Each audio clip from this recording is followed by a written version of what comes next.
Hey, everybody. I'm Russ, co-founder and CEO of Blue Nest Beef.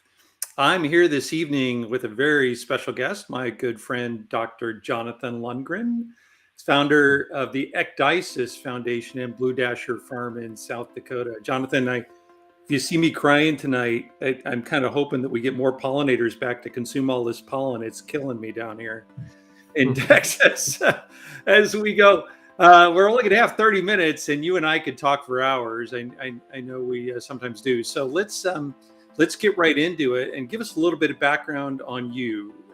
Where'd you come from? How'd you get interested in bugs, and what do you do for a living?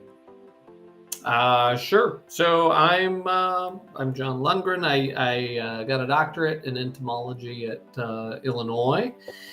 Worked for USDA for around 11 years, and then started to meet farmers that were really starting to change things, and taught me a little bit different way of thinking about how science should be conducted, as well as how food should be produced. Couldn't change the system from within, and so I quit. And we started Ecdysis Foundation, where we're doing systems level science.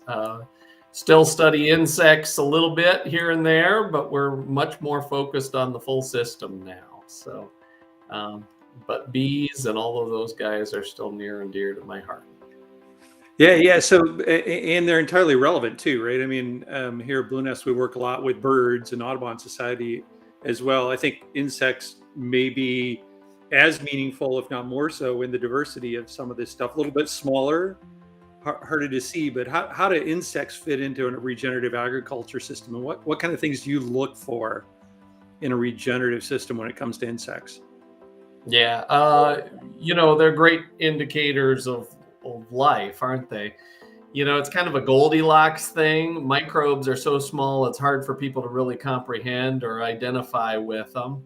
You get much bigger than bugs and you start losing diversity and the sensitivity to habitat changes on a small scale. So bugs kind of fit within just this really sweet spot of being able to respond very finely to very small changes in a habitat, but yet be big enough that people can kind of connect with them. So they're a really nice spokesman for biodiversity and all of the things that it does. Cool. And I want to invite all our listeners to throw in any questions you have for Jonathan, whether it's about bugs or regenerative agriculture or his own background.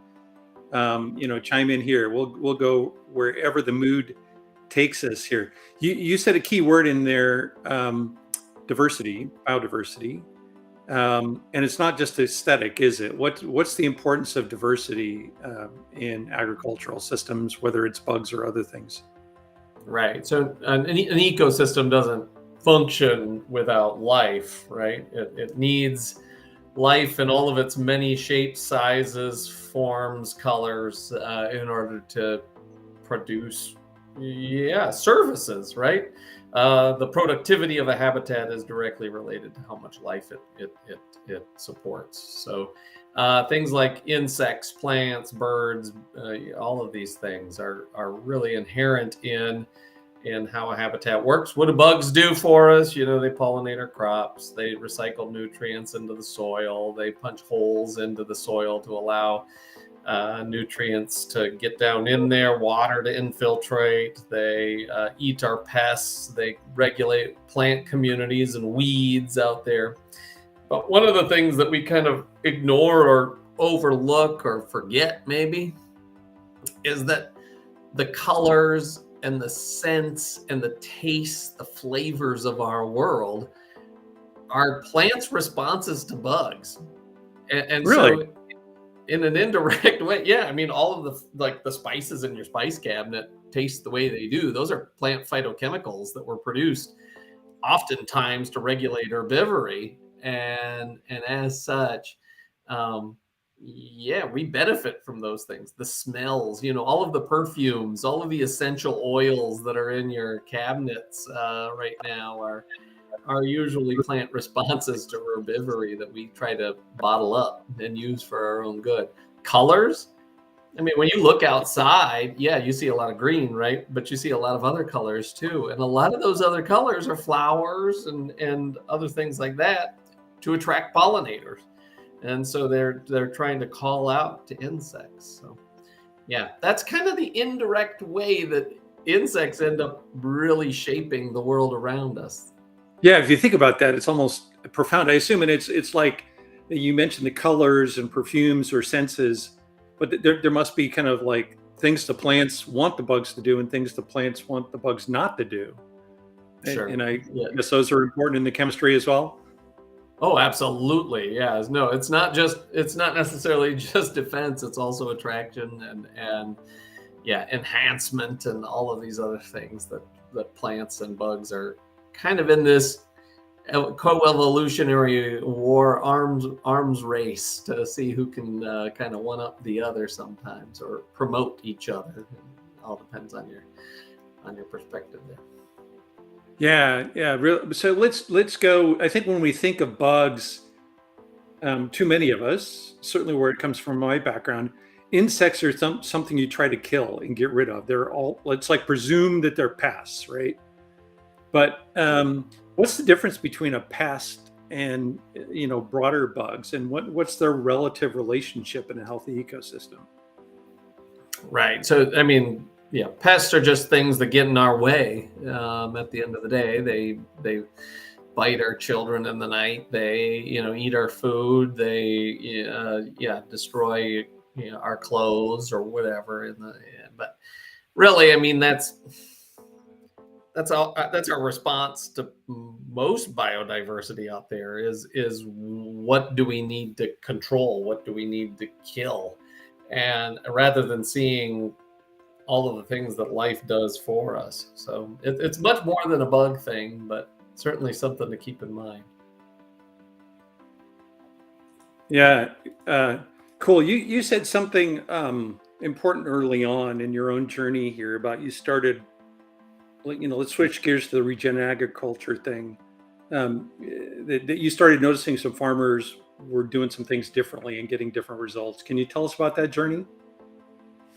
Sure. Yeah, I was a scientist with USDA, one of the top young scientists in the country, right? And I had great statistics. I was doing everything right. I had, papers up the yang, millions in grants, and advisor to, federal grant panels and advisory boards for the EPA, European Food Safety Authority. And then, you could drive through eastern South Dakota or Iowa and see these huge essential deserts, right? Devoid of life, replaced with corn and soybeans and cows. And you quickly start to realize, everything that I'm doing in terms of my own research is supporting a very broken system. And then I started meeting farmers who were telling me, we're growing corn, soybeans, wheat, diverse rotations, all of that stuff, but we're doing it without any pesticides. That shouldn't happen, right? Pests are inevitable. It's just a matter of sitting and waiting to kill those things. And they were right. And in looking at their system, they were replacing a lot of agrochemical use and the presumption of pests with good management. And that seemed like a pretty darn good option. And what kind of things were most visible to you that were happening on these farms? Sorry, we're having a little technical difficulty apparently in the background, John. So trying to keep things alive. I can kind of see you trying to keep all the balls in the air there.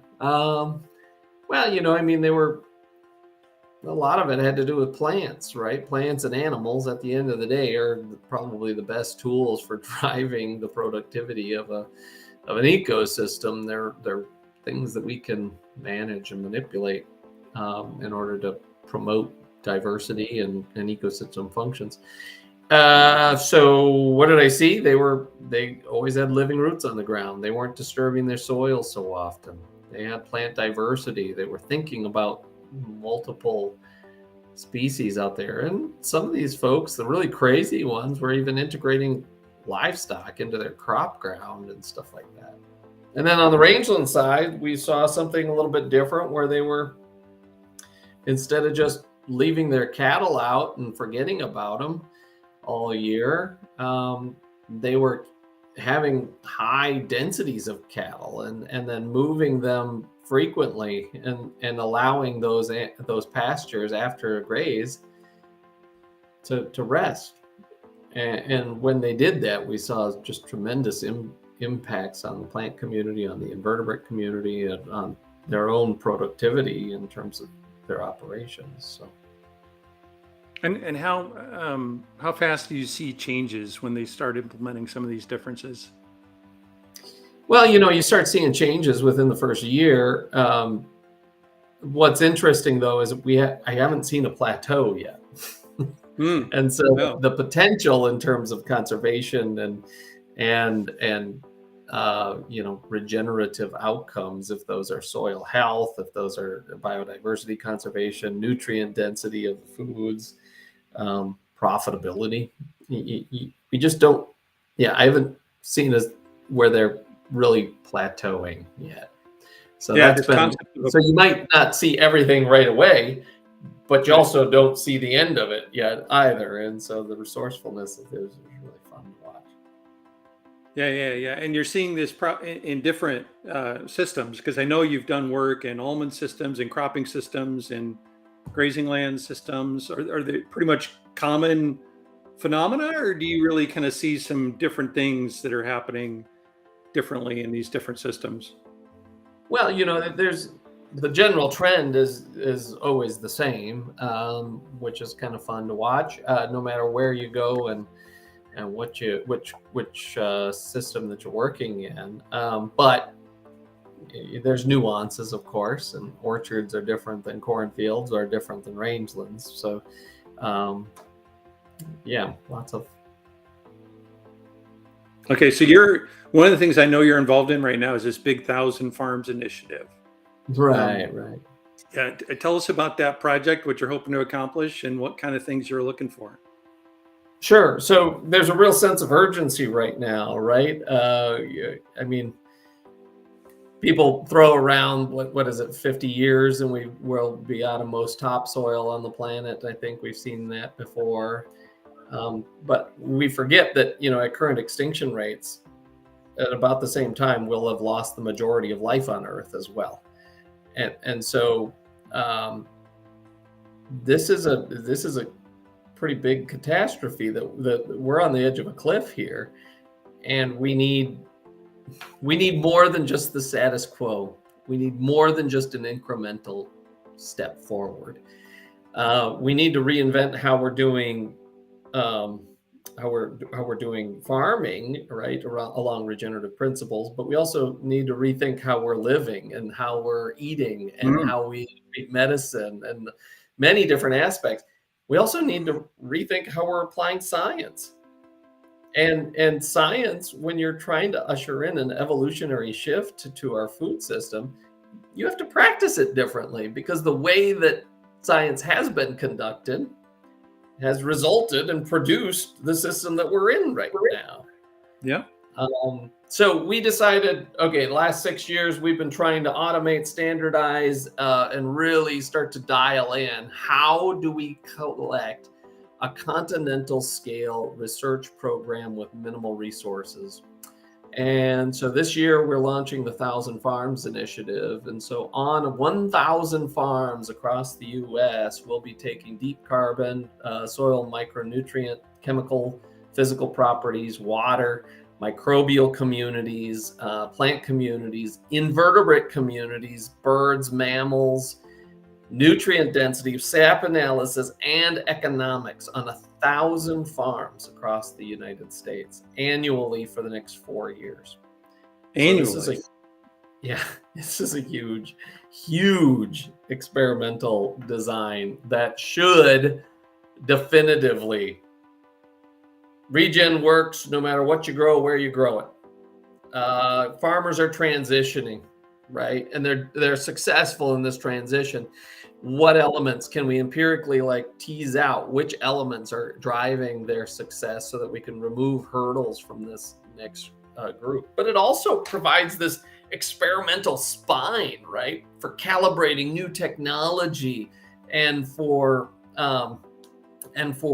modeling new efforts using harmonized, standardized methodology on full systems. So it's really an unprecedented opportunity for collaborations too. Yeah, I mean, So, it's mind-boggling to me. You and I have been involved together in a project that's involved, a little more than a dozen farms, I guess, in the southeastern United States. 1,000 feels really intimidating yeah. and amazing. You're going to need quite an army to pull this off. No, we got it dialed into about 45 staff, I think. So we'll be able to run it all from Blue Dasher Farm. We'll be deploying teams out. We've already, by the end of May, we'll have hit 5 systems. So we'll be at about more than 100 farms already this year. So doing these full systems comparisons. Wow, that's really that's mind-blowing to me. I can't imagine what that's going to look like, but I'm excited that you're doing it. I agree that fundamental shift is what we need. All right, we have a question from Rick. What can the average consumer do to get through to help a ranch or farm?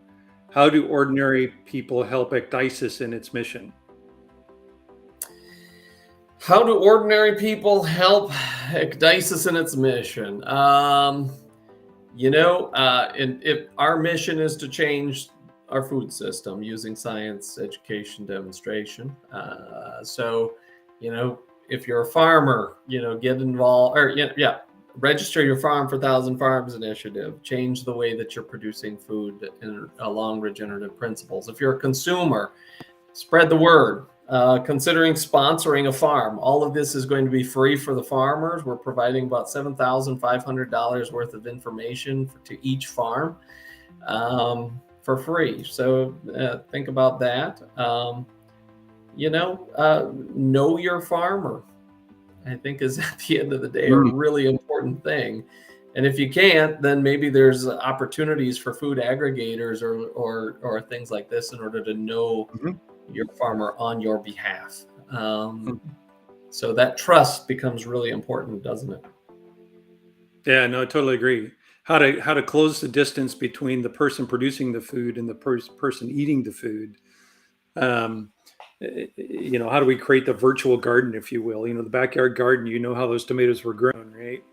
And that relationship, that appreciation of everything else that's a part of it is very real. And in our modern industrial economy, too many people just don't understand that there's something behind.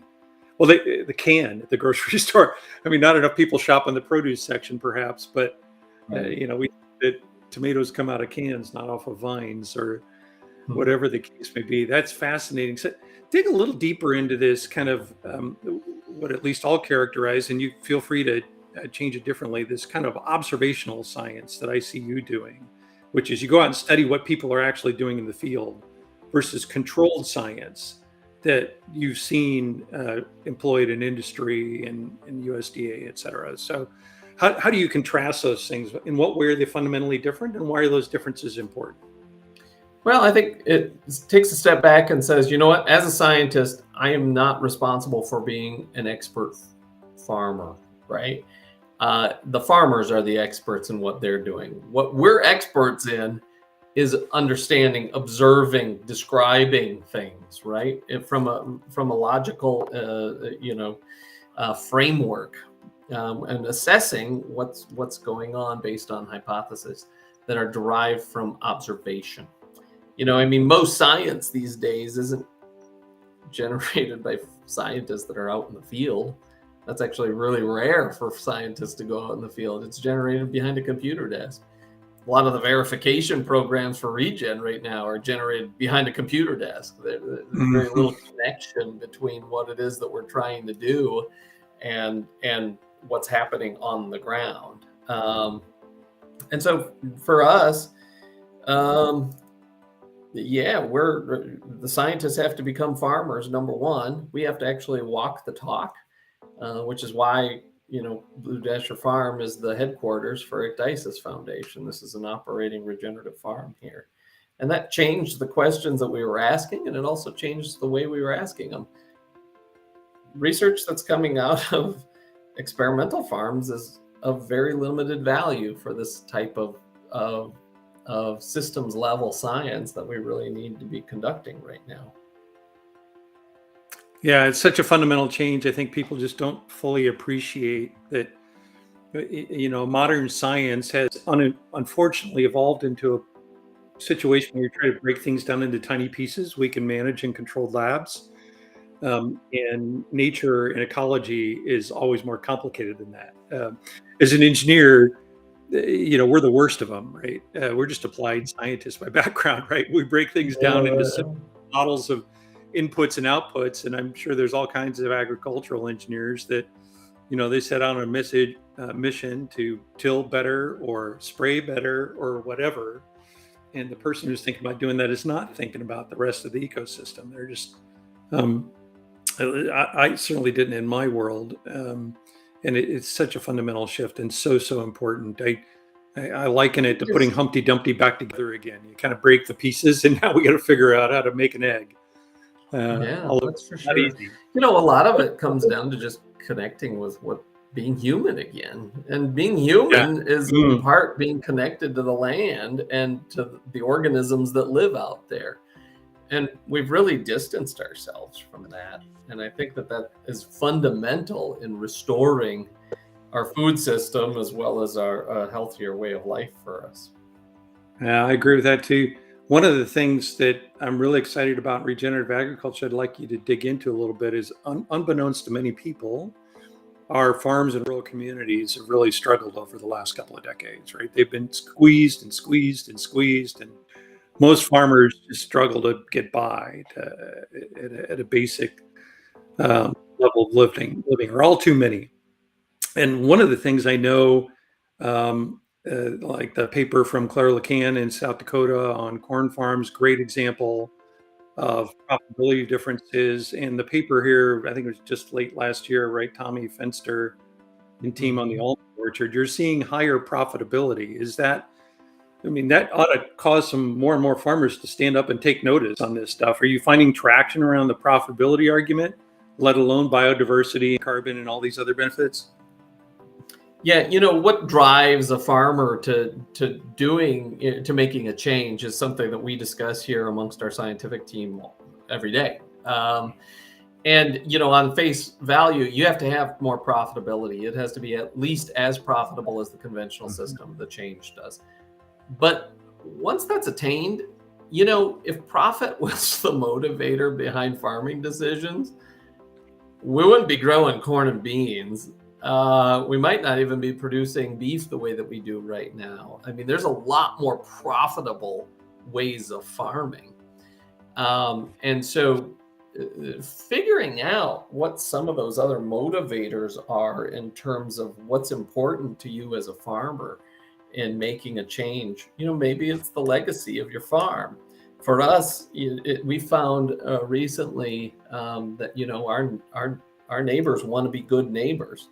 And when they found out that they were hosing down our beehives and costing me $20,000 a year in bees, they stopped. And so there's non-economic decisions that are driving a lot of our farming decisions. Yeah, so that's like an example of an unintended consequence, right? It's not like your neighbors were trying to be mean; they just weren't aware. Cool. Right. There's a question. Right, exactly. I got a question here from Embers. Sorry, we got through our technical difficulties, and I think we're getting folks here, so we'll try to do our best. Embers says, I feel like many Americans are addicted to cheap food. How do we convince more people that sustainable agriculture is the real cost of food production without sounding elitist? So we need to provide that information, right? We need to have that available. You can't force people to change, though. And one of the terrifying things, and this isn't maybe going to be a popular thing for me to say, but damn it, I'm a biologist and this is what I do. We're living through a massive evolutionary experiment right now. Yeah. We are selecting for species as well as for humans that can survive within our current matrix. We need to have the answer there for people when they're ready to change. but also understanding that this is a messy, messy situation that we're living through right now. Can you unpack that just a little bit more? We are selecting for species of in biodiversity, but in humans that can survive this matrix. Okay, Neo, tell us. I mean, Yeah, how go are we ahead. doing it? It's unintentional, right? But we're doing it. How's that happening? Okay, so the simplification of our landscapes has extirpated many species that normally would survive there. The honeybees are a great token, right? So are birds, right? People love Yeah. them. They're a great storyteller, but this is way, way more than birds and bees.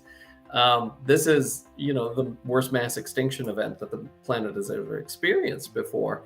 And the way that by removing the life through our farming practices and then replacing the function of what life used to do with jugs, we further degrade the life that was there.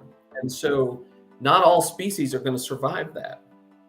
In fact, we're probably have already led to the extinction. Well, we know we've led to the extinction of thousands of species, and it's going up by 1% every year. Meanwhile, in our own lives, hell, look at my parents have 9 grandkids, 4 of which are severely autistic. How many autoimmune diseases are going on? Celiacs, food intolerances. Yeah, do you know anybody who's suffering from infertility right now? I sure A lot of do. That's evolution. We're selecting for people that can survive in this. That's horrible, isn't it? It's frightening. So this insect apocalypse thing that people talk about is real. It's going on, and 1% a year doesn't sound like a lot, but over 1,500 years.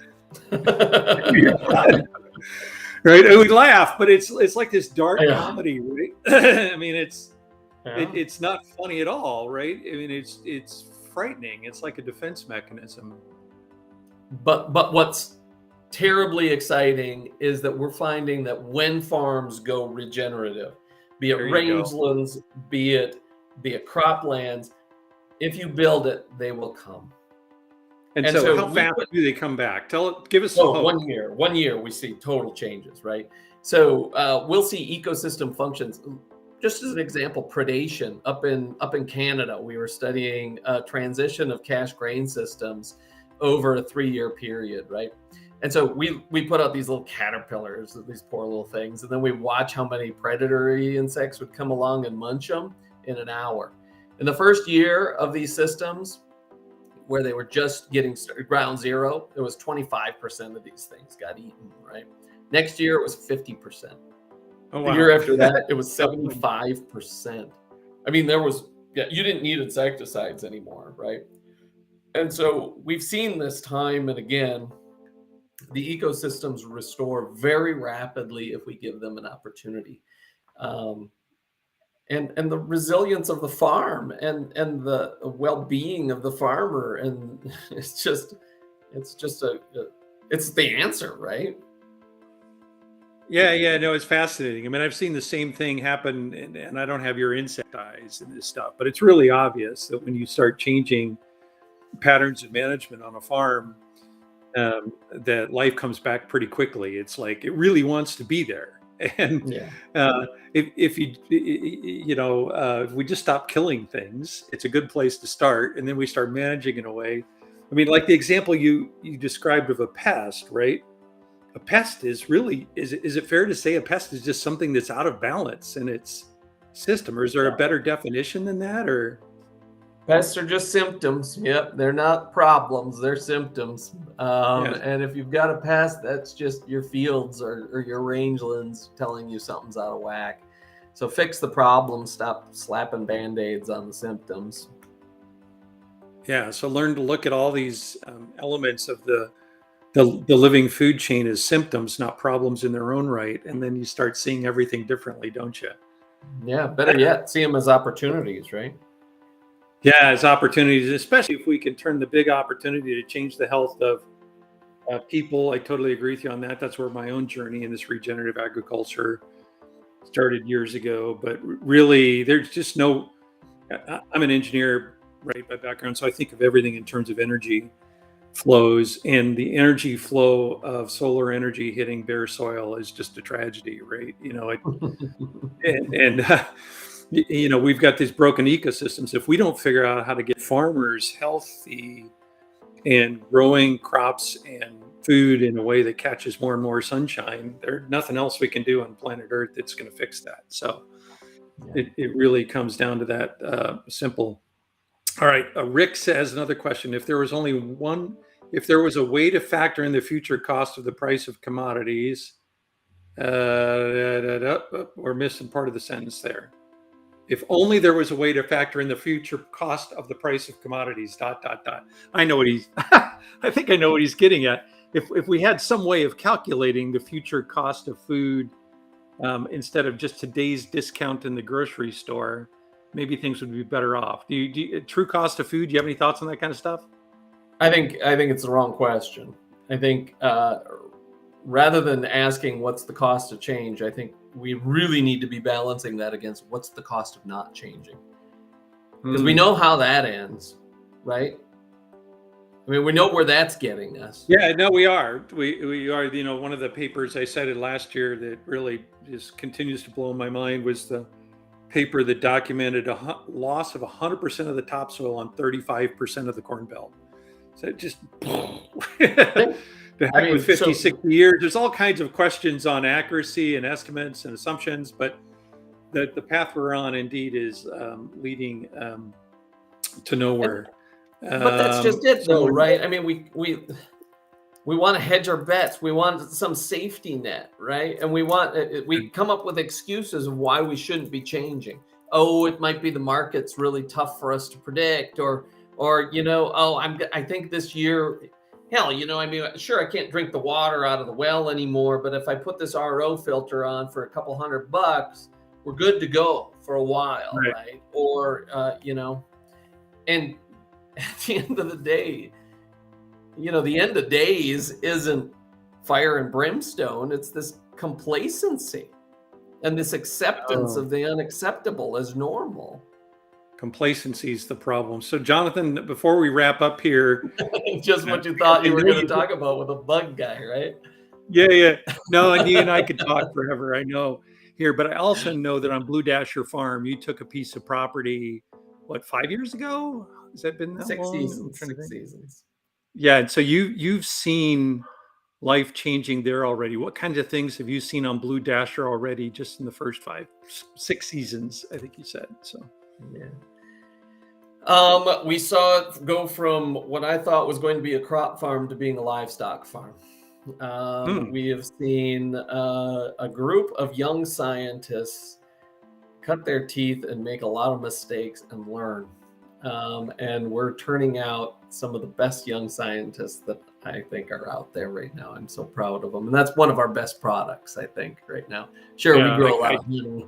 Sure, we grow a lot of lamb and eggs and poultry and pork for their community. But really, one of our biggest outputs is the next generation of scientists. So we're excited for that.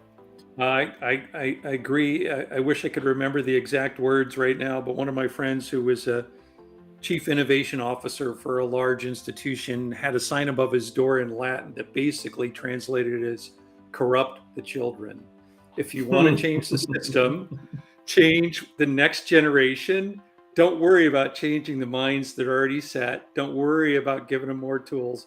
And Jonathan, having met several of your young people and seen them at work and read the papers, the amazing quality of work that they're doing is truly amazing. And I hope you're getting more than 45. I appreciate the economics of having 45 people involved in 1,000 research farms, but I hope you get 450 and 4,500 corrupted through the Lundgren methodology. I think it'll be great. We have so much talent, and we'll just continue to grow that, and the diaspora will go out, won't it?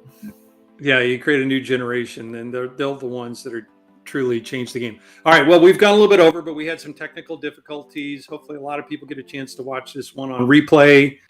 Thanks for those of you that did persist in making it in here. I promised people we'd give them a special discount offer if they came in tonight. It's only good until midnight tonight. Jonathan, you're the keeper of the magic code for people to get a special deal on Blue Nest Beef Bubble Links. What is it? Bugman 80. Bugman 80. Bugman 80. BUGMAN 80. That'll get you 80% off a single pack of Bubble Links before midnight tonight. So Bugman 80. Jonathan, thanks for joining me. Thanks for putting up with our technical difficulties. And you and I will have to catch up more, and maybe we'll have you back another time as well. Thanks so much. Good luck with spring coming to the plains. I expect things are starting to bloom up there pretty soon too. And not soon enough, but yeah, we need some grass, that's for sure. Yeah. Awesome. Well, thanks for joining us tonight, Jonathan. Take care. Thank you. Take care. Thanks a bunch.